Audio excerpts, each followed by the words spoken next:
Do you ever go to get your house under control and in the end you realize that you've just moved all of your stuff from one container to the next container without ever making any real progress? Stop the stuff shuffling once and for all with my tips today. If we haven't met yet, hi, I'm Carly. I teach overwhelmed moms everywhere how to get your house under control with real tips that actually work. There's organizing and then there's organizing for the rest of us.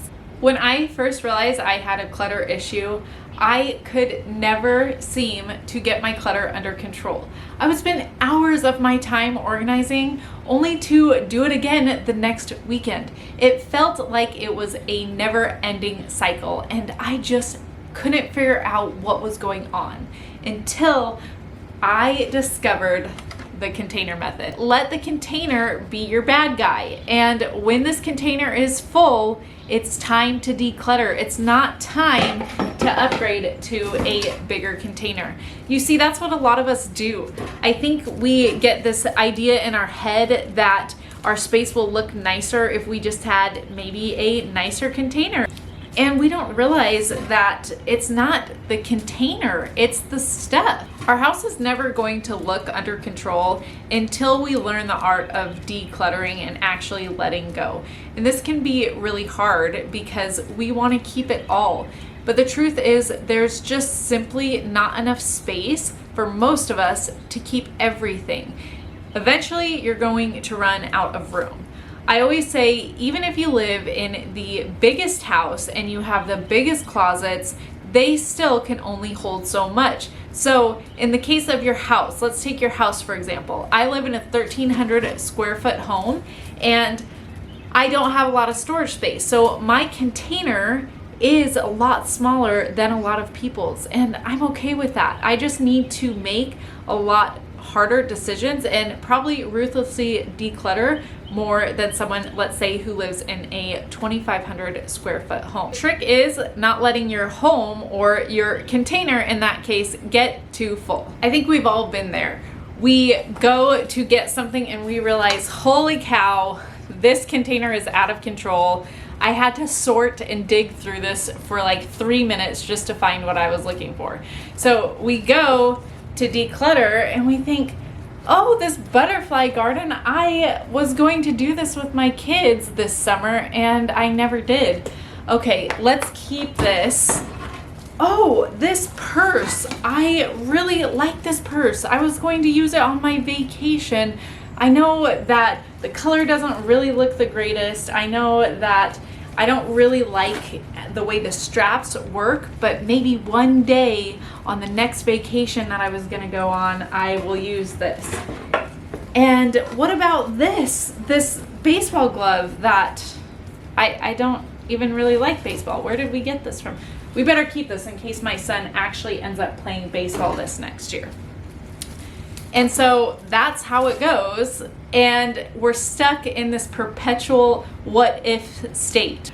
I can't keep all of this. I just can't. So by process of elimination, I have to figure out what is the most realistic thing for me to keep in this current season of life that I'm in. Not in the season I'm going to be in, not in the season that I hope to be in one day. Because the truth is, sometimes one day just never does come. I'm going to hold these things up and I'm going to ask myself the 3 decluttering rules. Can this be replaced for more than $20? No, this is an expensive glove. Have I used this in the past 6 months? Well, yes, I have.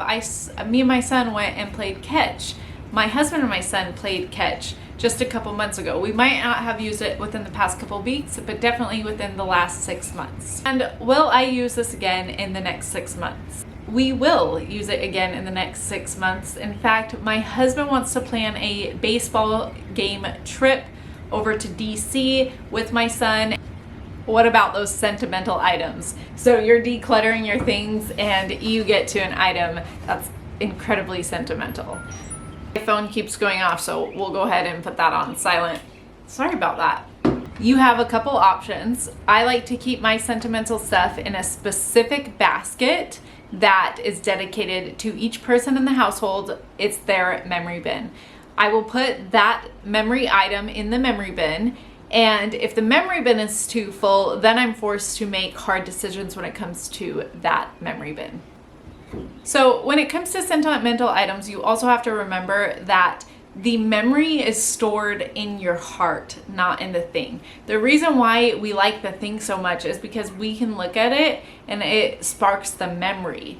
And so I always like to give a couple solutions when it comes to this. One is you could take a picture of the specific item and then donate it, and think how much joy someone will get from that item who will actually use it and love it and can do the item justice. I also can suggest, if it's a set of multiple, like let's say it's grandma's tea set, just keep one teacup and you can donate the rest. Sentimental items are something that's really tough, so this is something I always suggest to work on very last. If you found a sentimental item, just set it aside, because we want to build up those decluttering muscles, and it's not going to happen right away. Tell me in the comments below if you've ever struggled with stuff shuffling your items from one container to the next container, and if you've ever felt like you really can't make progress when it comes to decluttering. I'd love to help you along in your journey. Don't forget to hit the like button and subscribe to my channel. We'll see you next time, guys.